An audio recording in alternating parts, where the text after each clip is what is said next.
Bonsoir chers téléspectateurs et téléspectatrices de la télévision deuxième. Alors, ce soir, nous allons travailler en musique. Et comme nous le savons, dans quelques heures, nos apprenants vont y composer en musique. Et là, une matière est facultative. C'est ainsi la télévision deuxième nous offre l'occasion de pouvoir aider nos jeunes frères, nos jeunes sœurs à pouvoir s'en sortir facilement avec la musique. Alors, d'abord, nous allons donner la définition à la musique. La musique, qu'est-ce que c'est? La musique est l'art de combiner les sons de manière agréable à l'oreille. Donc, nous dirons encore, la musique, c'est l'art des sons. Et comme nous sommes en première, et quant à ce qui concerne les notions élémentaires, on ne va pas trop travailler là-dessus, mais on fera juste un rappel par rapport à quelques notions. Alors, si nous parlons de quoi? De la théorie musicale, qu'appelle-t-on théorie musicale? Alors, c'est tout ce qui concerne la partie théorique, que ce soit les notes, et la portée, les clés, et tout ce qui concerne ce que l'on étudie sur la portée. Alors, nous avons quoi? La partie histoire aussi, que nous allons revoir après. Alors, la partie histoire qui concerne auteur de l'année. Alors, chaque année, Office propose quelqu'un, un auteur que nous étudions, que ce soit en troisième, en première comme en terminale. Alors, qu'appelle-t-on note? La note est une représentation graphique du son avec sa hauteur et sa durée. Alors, quand on parle de note, quelle est la différence entre note et son? C'est ce que nous allons voir. Alors, le son, disons quoi? Le son est une vibration acoustique capable d'éveiller la sensation auditive. C'est ce que l'on entend, c'est ce que l'on écoute. Mais par contre, quand on parle de notes, c'est une représentation, on peut voir ça, c'est physique. Alors, lorsque je vais essayer de matérialiser le son en question, par exemple, on me dit Do. Alors, quand je mets quelque chose comme ça, on va l'appeler note. Ça devient maintenant une note. Mais par contre, quand je dis Do, c'est un son qui est émis. Mais lorsque c'est représenté, ça prend maintenant le nom de quoi? De note. Alors, le son. Quels sont les paramètres de quoi? Du son. Les paramètres du son, nous avons quoi? L'intensité. On a intensité. L'intensité. Nous avons la hauteur. On a la durée. Et puis le timbre. Alors, qu'appelle-t-on intensité? L'intensité, c'est la force du son. Et la hauteur, un son peut être comment? Grave ou aigu. Et quand nous parlons de la durée, un son peut être de quoi? D'une courte durée ou d'une longue durée. Alors, le timbre, c'est la qualité du son qui fait que deux voix ou deux instruments ne peuvent être confondus. Voilà, c'est un peu les paramètres de quoi? Du son avec leur définition. Alors, nous allons rapidement voir ce que l'on appelle quoi? Portée. On fait quoi? Que la portée, c'est la réunion de 5 lignes. Et comment sont ces lignes? Ces lignes sont horizontales. Ensuite, parallèles et équidistantes. Alors, horizontale et parallèle pour éviter à ce que quoi, les lignes ne se touchent. Et alors, équidistante, juste pour dire quoi, nous aurons toujours quoi, la même distance entre les interlignes. Voilà. Ça, c'est ce que nous appelons portée. Eh bien, quel est le rôle de quoi de la portée? La portée nous permet d'écrire la musique. Eh bien, si nous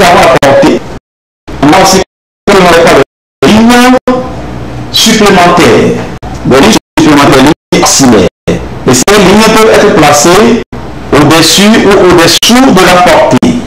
Voilà, on peut les placer au-dessus ou bien au-dessous de la portée.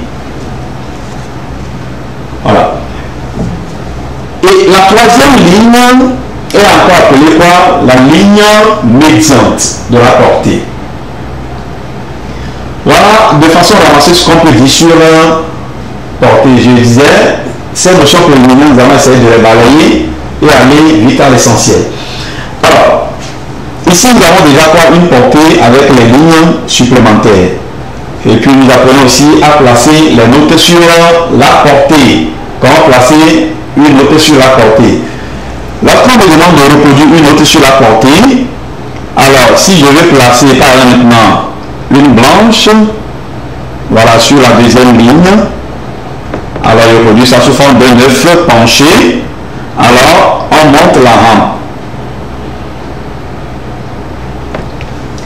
Lorsque la note est placée au-dessous de la ligne médiante, autrement dit de la troisième ligne, la rampe monte et elle est placée au côté droit de la note. Par contre, lorsque la note est placée au-dessus de la ligne médiante, par exemple, je place toujours une blanche ici, alors la rampe descend et elle est placée où? Au côté gauche de la note. Voilà. Et donc, qu'est-ce que nous pouvons noter? Sur une portée, pour placer une note, on fait référence à la position de quoi de la note. Alors, lorsque la note est placée au-dessous de la ligne médiante, la rampe monte et elle est placée au côté droit. Et lorsque la note est écrite au-dessus de quoi de la ligne médiante, la rampe descend et elle est placée au côté gauche de la note. Voilà ce que nous pouvons dire sur quoi l'emplacement de la position des notes sur la portée. Nous allons aborder quoi l'autre aspect qui est quoi la portée. Et qu'on appelle la clé. La clé, qu'est-ce que c'est? La clé est un signe que l'on place au début de la portée et qui sert à identifier les noms des notes. Alors qu'est-ce que c'est? Vous verrez, quand vous prenez les portées, vous allez voir généralement, on met quelque chose au début ici. Là, c'est ce que l'on emploie à la clé. Nous avons trois grandes familles de clés, à savoir la famille des clés de sol, la famille des clés de fa et la famille des clés d'ut. Alors, il y a ce que nous appelons les clés les plus usitées, c'est-à-dire les clés qui sont plus utilisées.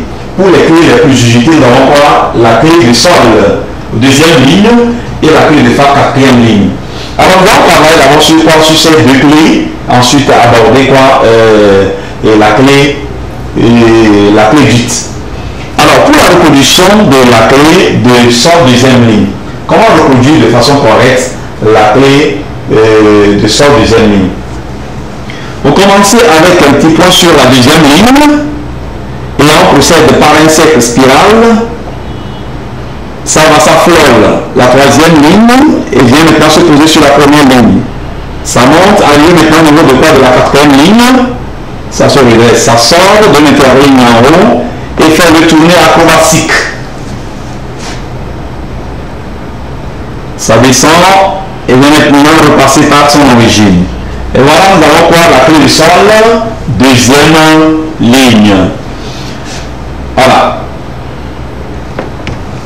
Ça, c'est la clé du sol, deuxième ligne. Alors, on nous dit en même temps que la clé sert à identifier les notes des notes. Ce qui veut dire quoi? Lorsque nous avons une clé maintenant, la clé prend toujours son origine sur une ligne. C'est comme si nous disons, nous appelons cette clé la clé de sol deuxième ligne. Ça veut dire quoi? L'origine de la clé, c'est sur la deuxième ligne. Eh bien, la clé donne son nom à toutes les notes placées sur la même ligne qu'elle.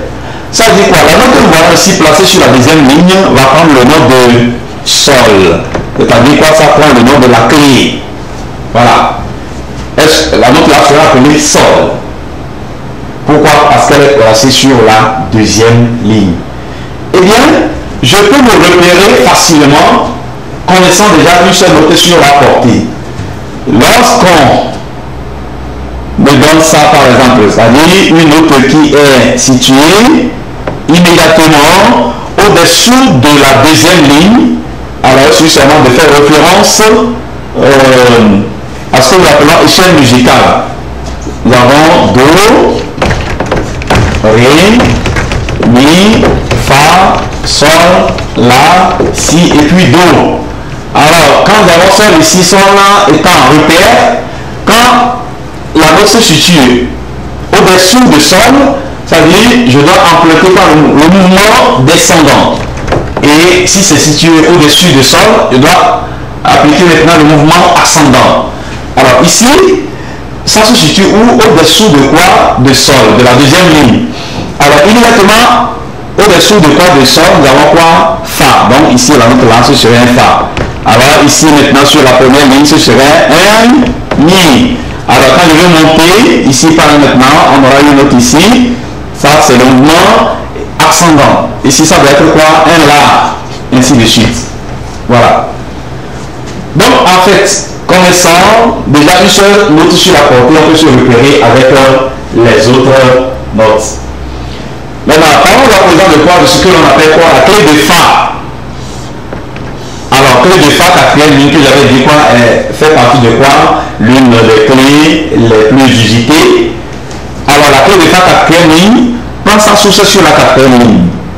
Toujours sous forme de quoi? D'un cercle spiral. Ça monte, ça va, ça flole.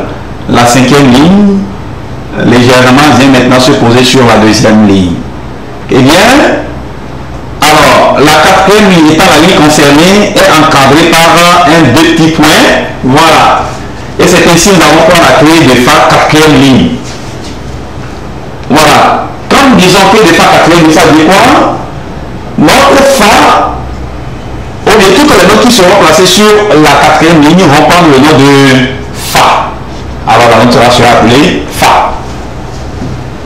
Maintenant, on donne par exemple une note qui est placée sur la cinquième ligne, on lui demande de donner son nom. Alors je commence ici par notre repère qui est Fa, ça fait Fa, l'interligne, Sol, et puis la cinquième ligne, La. Donc ici ça doit être un La. Voilà, alors quand je veux descendre aussi, alors par exemple ici par exemple, nous avons quoi ici? Ça fait Fa, quand je descends, ça me donne quoi? Mi, et ici on aura quoi? Un Ré. Voilà. Donc c'est un peu ça. Alors quand on demande de placer, de donner le nom des notes, c'est très simple, il faut faire référence à ces clés que nous venons de citer. Eh bien, il reste une dernière clé. La dernière famille de clés, c'est la clé d'ut. Alors, pour les clés d'ut, nous avons au moins 4 clés d'ut. Alors, pour les clés d'ut, c'est très simple aussi. Comment reproduire la clé d'ut? Alors, nous avons la première barre qui est épaisse. La première barre qui est épaisse, suivi de l'autre qui est maigre. Et maintenant, on procède par l'écriture de l'arbre que nous appelons par arabex. Nous avons quoi? On aura ici arabex supérieur et arabex inférieur. Maintenant, comme nous voulons reproduire la clé du deuxième ligne, alors on joint, on essaie maintenant de joindre quoi? Les deux arabex sur la ligne concernée. Et du coup, nous avons quoi? En même temps la clé du deuxième ligne. Ici, on a clé d'ut, deuxième ligne. Avec clé d'ut, deuxième ligne. Alors, quand nous disons clé d'ut, ça veut dire quoi? Clé d'ut, on peut appeler quoi? La clé de Do. Ça veut dire notre fameux note sur la deuxième ligne sera appelée Do. Alors, une note qui sera placée ici par un état sera appelée quoi? Mi. Voilà. C'est un peu ça. Alors, on peut avoir aussi quoi? La clé d'ut. Troisième et quatrième ligne. Alors, voyons la clé d'ut, quatrième ligne. Par maintenant, je commence par la cinquième ligne ici. La première barre épaisse, suivie de l'autre qui est maigre. Alors, inverse supérieur, inverse inférieur. Maintenant, on joint les deux sur la ligne concernée, quatrième ligne. Nous avons quoi? La clé dite quatrième ligne. Voilà. Clé dite quatrième, ça veut dire quoi? La note qui sera placée sur la quatrième ligne ici sera appelée Do. Voilà un peu ce que l'on peut dire sur les clés. Ça veut dire quoi? Peu importe la clé qu'on vous donne, c'est ainsi nous allons les travailler et très simple faire toujours référence à ça. La reproduction peut avoir aussi la clé de sol, première ligne qui est placée sur la première ligne, etc. La clé de fa aussi, on a clé de fa aussi troisième ligne. Voilà.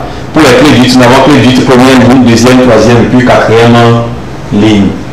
Alors, voilà ce que nous pouvons dire sur les clés. Eh bien, en dehors des clés, ce que nous avons déjà parlé,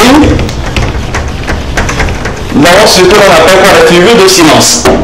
Les figures de silence sont des quoi?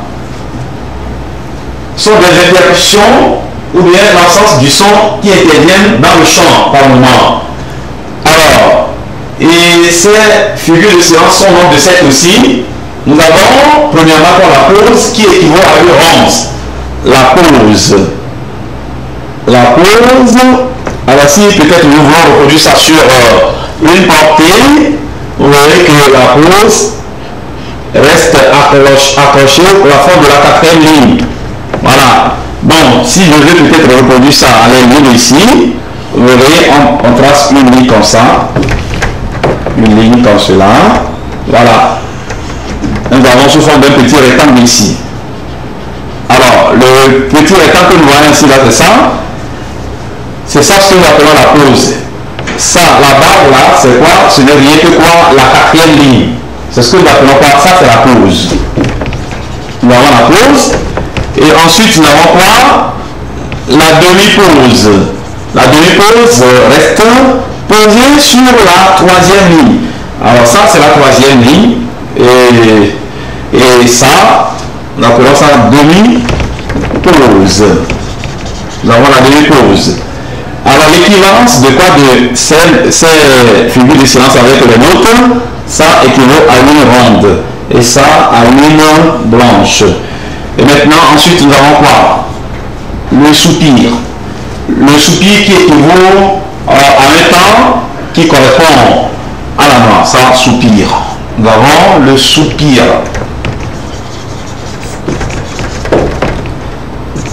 En matière de figure, donc ça fait une noix. Et ensuite, nous avons quoi? Demi-soupir. Demi-soupir.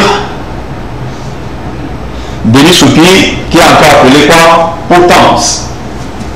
Alors, demi-soupir si vous voulez. Voilà, qui correspond. Demi-soupir qui correspond à la coche. Ensuite, nous avons quoi? Quart de soupir. Et après, huitième de soupir. Et enfin, 16e de soupir. Alors, quand vous observez bien, vous allez voir que ici, ça va, ça fait 1, ici 2, 3, et ici on a combien? 4. Alors ça correspond à la double croche, comme les deux. Et ici nous avons quoi? La triple croche. Et ici ça correspond à la quadruple croche. Voilà. Donc de façon avancée aussi, c'est ce que nous pouvons dire quoi sur les figures de silence. Donc les figures de silence avec quoi? Leur correspondance.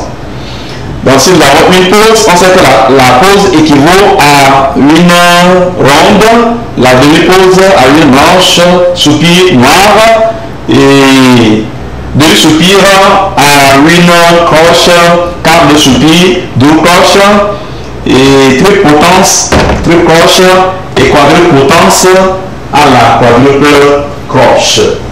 Voilà. Alors nous allons quitter rapidement notion sur le silence. Notion sur les silences. Et on va commencer par traiter quelques exercices. Alors, nous allons parler de quoi? De ce qu'on appelle quoi? Intervalle en musique. Qu'appelle-t-on intervalle en musique? C'est la distance qui sépare deux sons. C'est tout comme nous parlons d'intervalle en mathématiques et autres. Voilà. tu quittes le point A pour aller au point B. Alors, ici, notre point A et notre point B, ce sont les notes que nous utilisons. Donc, lorsque je quitte, par exemple, maintenant, j'ai Do, Ré, Mi, Fa, Sol, La, Si et puis Do. Lorsque je quitte Do pour aller à Ré, alors, l'intervalle, la distance qui sépare les deux sons, c'est ce que l'on emploie intervalle. Quand je quitte Do pour aller à Mi, alors la distance qui sépare maintenant ces deux sons, c'est ce que l'on appelle quoi? Intervalle. C'est ainsi que nous avons plusieurs types d'intervalles. Et c'est tout comme maintenant, tu quittes ici, tu veux aller peut-être au grand marché, et quelqu'un qui veut aller peut-être au niveau du victoire, vous n'avez pas parcouru la même distance. C'est pareil aussi au niveau des intervalles. Les intervalles évoluent en fonction de quoi? De la distance qui les sépare. Alors, nous avons Do et puis Ré. Do, Ré, c'est un intervalle de secondes. Do, Ré est un intervalle de secondes. Alors, seconde, ça dit quoi? Quand je vais, quand on parle de seconde, ça dit quoi? Un intervalle qui sépare quoi? De 2 degrés. Alors, ensuite, nous avons quoi? Do, Mi, la tierce, Do, Fa, la quarte, Do, Sol, la quinte, Do, La sixte, et Do, Si, la septième, et puis Do, l'octave. Alors donc, la nomenclature dans ceci, nomenclature. La nomenclature des intervalles. La nomenclature des intervalles. Alors nous avons la seconde. Ensuite, on a la tierce. La quarte, la quinte, la sixte, nous avons la septième. Et puis, octave. Après octave, maintenant, nous avons quoi? La neuvième. La neuvième, on peut avoir aussi quoi? Dixième, etc. Onzième, voilà. Et donc, ça, lorsque nous quittons de seconde pour aller à l'octave, on les appelle quoi? Des intervalles simples. Pourquoi on nomme ça intervalle simple? Ce sont des intervalles compris entre seconde et l'octave. Maintenant, les intervalles supérieurs à l'octave sont appelés des intervalles redoublés. Alors, lorsque je parle maintenant, on me demande maintenant de donner quoi des intervalles simples, je peux citer quoi? La seconde, la tierce, la quarte, la septième, bien octave. Maintenant, on me demande maintenant de donner quoi? Intervalle redoublé. Alors, on peut citer 9e, 10e, 11e, 17e, etc. Voilà. C'est un peu ça. Et donc, pour les intervalles, nous avons vu quoi? Leur nom, c'est-à-dire le nom des intervalles, nous appelons quelque chose là. Bon, on va essayer de faire quoi? De reproduire ces intervalles par maintenant sur une portée. Voyons. Je vais reproduire une portée rapidement ici. Voilà, nous avons une portée comme celle-ci. Alors, un intervalle de quoi? De tierce. Ça fait, je passe à la première note. Je peux compter quand on dit tierce, ça fait 3. À faire 1, 2, 3. Voilà, ça c'est la deuxième note. Voilà. Et bien, ici par exemple maintenant, nous avons un intervalle. Il y a plusieurs types d'intervalles. Nous avons ça, c'est un intervalle mélodique. C'est un intervalle mélodique. Pourquoi ce nom mélodique? Vous allez l'observer ici. Alors, les notes sont placées comment? L'une après l'autre. Et de l'autre côté, ici, nous aurons pas toujours les mêmes notes. On a Mi et puis Sol ici. Vous voyez, ici, les notes sont superposées. Alors, lorsque les notes qui composent un intervalle sont superposées, on appelle ça intervalle harmonique. C'est un intervalle harmonique. Voilà. Donc, intervalle mélodique et intervalle harmonique. Voilà.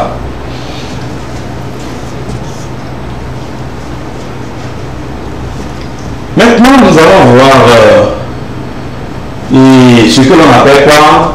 La qualification des intervalles. Avant d'arriver sur la qualification des intervalles, on est censé connaître certaines notions. Les intervalles se regroupent par affinité. Alors, nous avons deux groupes. Alors, pour le premier groupe, nous avons quoi? Les Q et les O. Les Q et les O. Les Q et les O sont quoi? Ce sont des intervalles dont les premières lettres commencent par Q ou bien O. Alors, ces intervalles, on peut citer quoi? La quarte, la quinte et puis octave. Donc, ce sont les Q et les O, ça. Alors, nous avons aussi quoi, ce qu'on appelle quoi, les autres intervalles. Les autres intervalles, ça veut dire quoi? Les autres intervalles qui ne font pas partie de quoi? Des Q et des O. Là, on peut citer quoi? La seconde, par exemple. La tierce. Qu'on appelle-t-on? La sixte. Et puis septième. Alors, ces intervalles sont appelés quoi?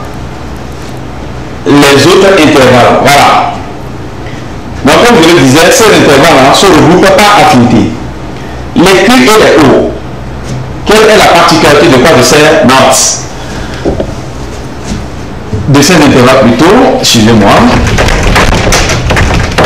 Alors, ici, nous avons Do, Ré, Mi, Fa, Sol, La, Si, et puis Do.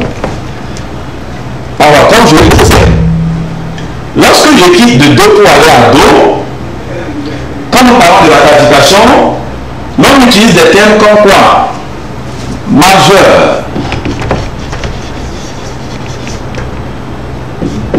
mineur, comme là-bas, ça ne se fait pas voir bien. Alors je reviens ici. Alors nous avons quoi? Les termes comme majeur,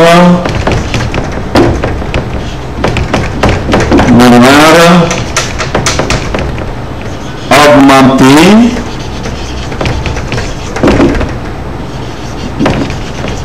diminué, juste.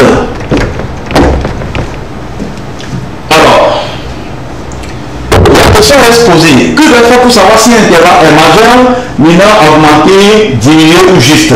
Voilà. Et c'est à travers quoi? Ces deux groupes que nous allons repérer. En quoi faisant? Lorsque vous prenez un intervalle, vous prenez la gamme de Do, tu quittes de Do pour aller à Do, tous les intervalles rencontrés seront qualifiés de Do, de juste ou majeur.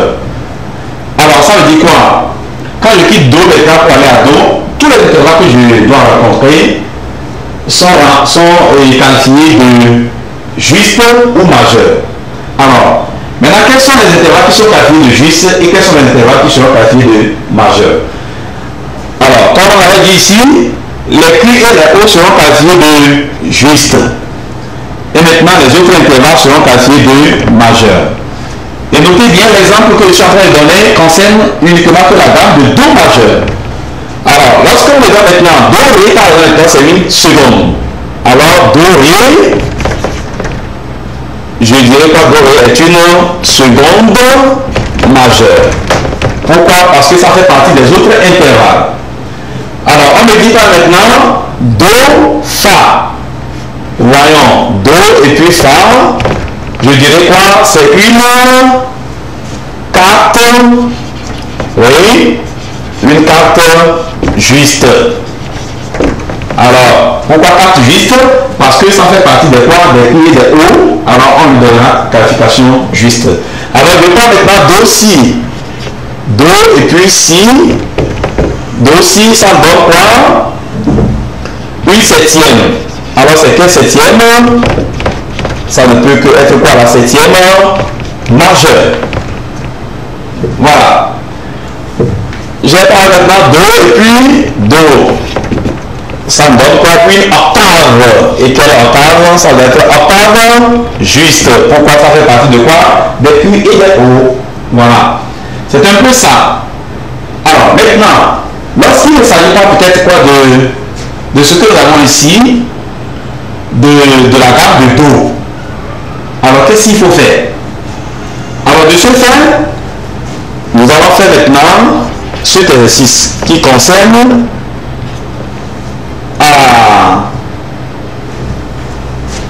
déceler les tons et les demi-tons qui composent quoi? Un intervalle de seconde majeur et autre là. Ou bien la différence entre quoi? Majeur, mineur et puis tout ça là. Alors nous avons ici Do, comme je disais, la différence entre quoi? Majeur et mineur. Quand nous prenons majeur est égal à quoi? Comme formule, hein? Majeur est égal à mineur plus demi-ton. Et puis, mineur est égal à majeur moins demi-ton.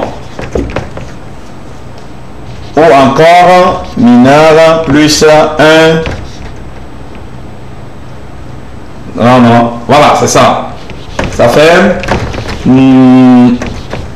majeur moins demi-ton. Maintenant, nous avons quoi? Augmenter est égal à quoi? Majeur plus demi-ton ou mineur, petit m, plus un ton. Nous aurons quoi? Diminuer. Diminuer est égal à quoi? Diminuer est égal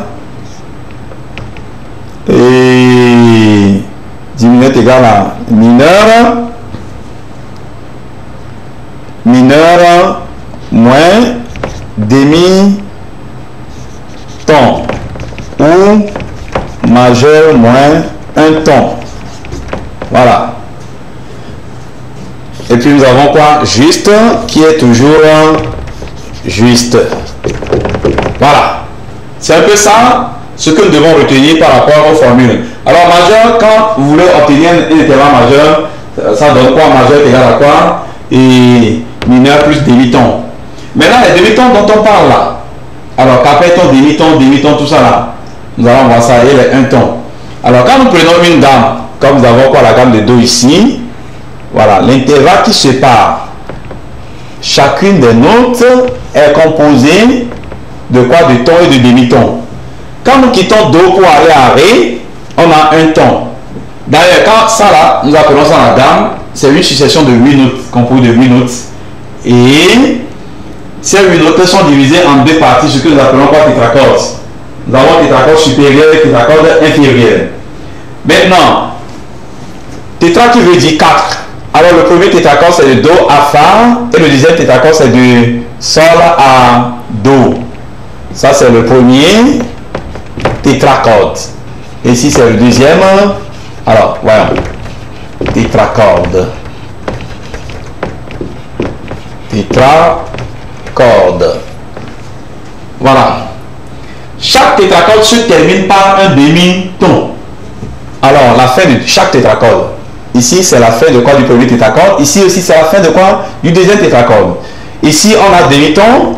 Et ici aussi, on a demi-ton. Autrement dit, entre Mi et Fa, nous avons quoi? Un demi-ton. Entre Si et Do aussi, on a un demi-ton. Mais pour les autres intervalles, Do, Ré, ça fait un ton. Ré, Mi, un ton. Fa, Sol, un ton. Sol, La, un ton. La, Si, un ton. Voilà. Et donc, nous avons un schéma comme ça. Alors, pour une gamme majeure, on a un ton, demi-ton, un ton, demi-ton. C'est ainsi les demi-tons en question que nous parlons, les tons là. Vous avez déjà des exemples ici. Pourquoi? Lorsqu'on va vous donner un intervalle, c'est toujours des notes. Je donne un exemple ici, supporté bien sûr. Nous avons quelque chose comme ça. On me donne Mi et puis La. Mi et La, c'est une 4. Maintenant, ça s'agit de quelle 4? Je ne sais pas. Comme ça ne commence pas par Do, puisque on me dit si ça commence par Do, je ne dois pas hésiter avant de dire quoi, ça fait une 4 juste. Pour faire la qualification maintenant, on fait quoi? On fait ce que l'on appelle quoi? La comparaison. Vous devez comparer ça qui étant un intervalle standard avec maintenant quoi? L'exercice donné. Alors, ici, nous avons de mi à la. Ça veut dire quoi? Mi, fa, sol, et puis la. Alors, je dois compter maintenant le nombre de tons qui séparent chacune de ces notes. Et comparer ça maintenant avec quoi? La carte standard. Puisque la carte standard ici, c'est composé de combien? De do à fa. Ça fait 1, 2 tons et demi. Lorsque nous prenons la carte de do à fa, ça donne quoi? 2 tons et demi. Eh bien, do, fa, je mets ça comme ça. Ça fait 2 tons et demi, qui étant un intervalle juste. Maintenant, je prends ceci. Mi, fa, ça fait demi. Fa, sol, 1, sol, la, ça fait aussi 1. Donc, le total aussi, autrement dit, mi, à fa, aussi, ça fait 2 tons et demi. Alors, comme nous avons quoi? 2 tons et demi, on dit juste. Lorsque je vais ici maintenant 2 tons et demi, alors, je peux affirmer maintenant que c'est un intervalle juste, que c'est une carte juste. Voilà, c'est un peu ça la qualification. Alors, revenons ici avec autre exemple. Nous allons parler maintenant do et puis ré, qui nous donne quoi? Un ton. Alors, on me dit quoi? C'est une seconde majeure. Alors, maintenant, quand on me donne maintenant, par exemple, maintenant, mi et puis fa, mi, fa. Mi, fa. Alors, mi, fa ici, ça me donne quoi? Un demi-ton. Un demi-ton. Ça fait demi-ton. Bien sûr, nous avons toujours un intervalle de seconde. Mais faut-il dire encore quoi? Une seconde majeure? Non. Alors, la règle nous dit ici, mineur est égal à quoi? Majeur moins demi-ton. Puisqu'on a un ton ici, nous avons quoi? Moins de demi-ton. Donc, ça fait dire quoi? C'est un intervalle mineur. Donc, ici, on a dit quoi? Seconde mineure. Et voilà. Et donc, c'est comme ça, c'est ce qu'il faut faire pour réussir quoi? Notion de quoi? De qualification des intervalles. Vous avez l'intervalle standard qui est à la gamme de do. Maintenant, tous les intervalles qu'on va vous donner, vous devez prendre l'intervalle standard et calculer le nombre de tons que vous avez là-bas. Comparer ça maintenant avec quoi? Le ton que vous avez. Et en faisant maintenant référence aux formules données, vous allez vous en sortir facilement, sans souci. Voilà. Et donc, ce qui inquiète par moment, lorsqu'il y a des altérations, voilà. Par maintenant, nous avons, on me donne do, sol, dièse. Bon, do, sol, dièse, je crois que c'est encore, et ça me, on a ré, et puis ré, sol, dièse par exemple. Ré, sol, dièse. Alors, ré, sol, dièse. Je prends de ré, ça veut dire quoi? Après ré, il doit y avoir quoi? Un mi ici, ensuite fa. Alors, quand on dit ré, mi, fa, sol, dièse.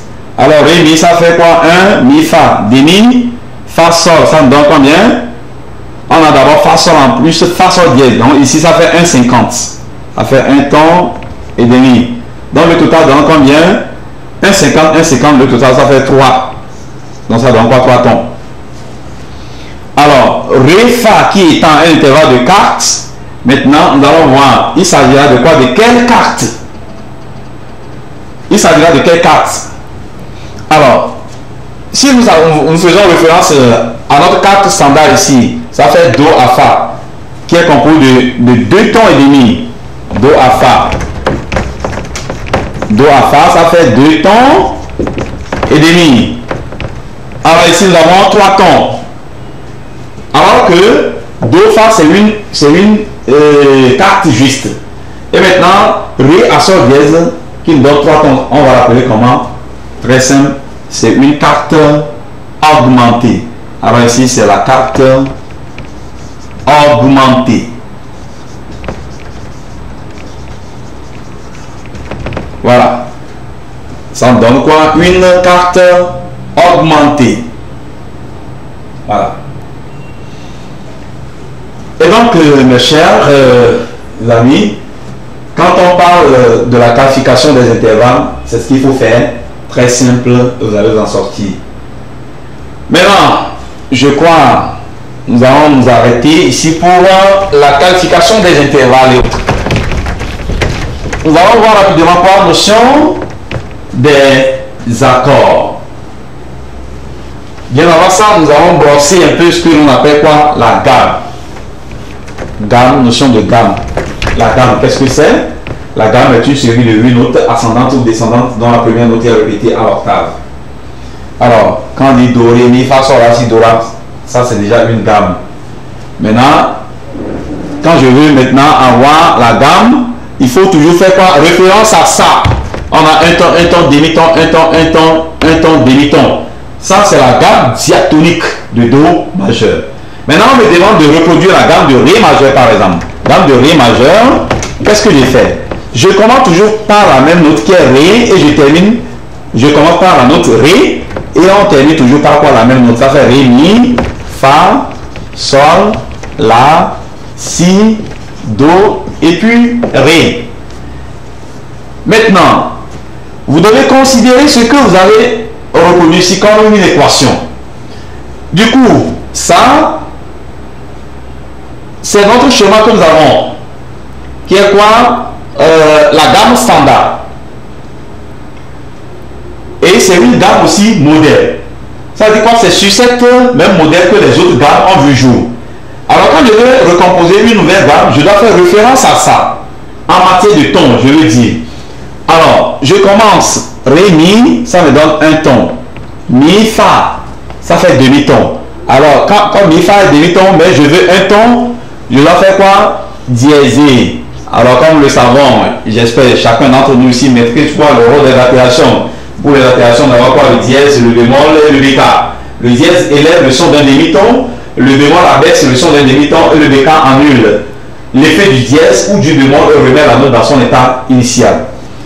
Du coup, lorsque j'ai une note et je veux monter la note de quoi? De demi-ton, j'applique quoi? Le dièse. Mais quand je veux abaisser le son d'un demi-ton, on applique quoi? Le bémol. Voilà.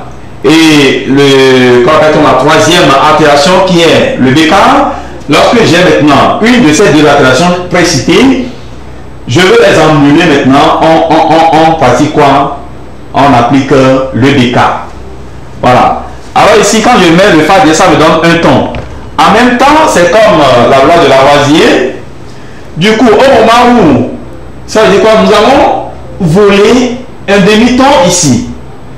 C'est juste un déplacement. Le fa sol qui était d'un ton, comme c'est revenu maintenant à fa dièse, ça veut dire quoi? On a consommé un demi-ton, ça va revenir quoi? Un demi-ton ici. Alors, fa sol, un ton. Oui, c'est bon. Un ton ici. Et quand on appelle ton si, do, ça fait demi. Mais je veux un ton, ça veut dire quoi? Je dois appliquer encore le dièse ici. Alors, pour avoir un ton. Du coup, do dièse, ré, ça va devenir quoi? Un demi-ton. Voilà un peu la composition de la gamme de ré. Et quand vous suivez aussi, ça donne quoi? Un ton, demi-ton, un ton, demi-ton. C'est cette même structure qu'il faut avoir jusqu'à la fin. Donc, bref, quand on parle de gamme majeure, on va avoir quoi? Ces genres de structure. Alors, c'est comme nous allons essayer rapidement aussi avec gamme de fa majeur. Fa majeur, ça veut dire on doit commencer par fa et terminer par la note fa. On doit faire fa, sol, la, si, do, ré, mi et puis fa. Alors, fa, sol, ça fait 1, sol, la, si, ça fait 1. Mais moi, je veux demi-ton. Il faut faire quoi? Donc, je dois appliquer quoi? Le bémol. Ça veut dire, j'abaisse la note de quoi? D'un demi-ton. Alors, ici, de si bémol à do, ça me donne quoi? 1. Ici, 1. Ré, mi. Alors, ça me donne aussi 1. Et maintenant, de mi à fa, ça me donne un demi-ton. Voilà. Ici, le schéma est correct. Voilà. C'est un peu ça. Pour les notions de gamme. Voilà, pour les gammes mineures, nous avons quoi? 3 types de gammes mineures, à savoir gamme mineure harmonique, gamme mineure mélodique et la gamme mineure naturelle. Alors, quelle est la différence entre ces gammes? Voilà, ou bien comment reconnaître une gamme mineure? C'est à travers quoi l'intervalle qui compose quoi et chacune de quoi de ces gammes. Alors, prenons l'exemple de quoi d'une gamme mineure, c'est-à-dire la gamme mineure harmonique, qui est naturelle d'ailleurs, c'est la mineure harmonique. La mineur harmonique, ça commence par La et ça se termine aussi par La. Ça fait La et Si, Do, Ré, Mi, Fa, Sol, dièse et Si et puis La.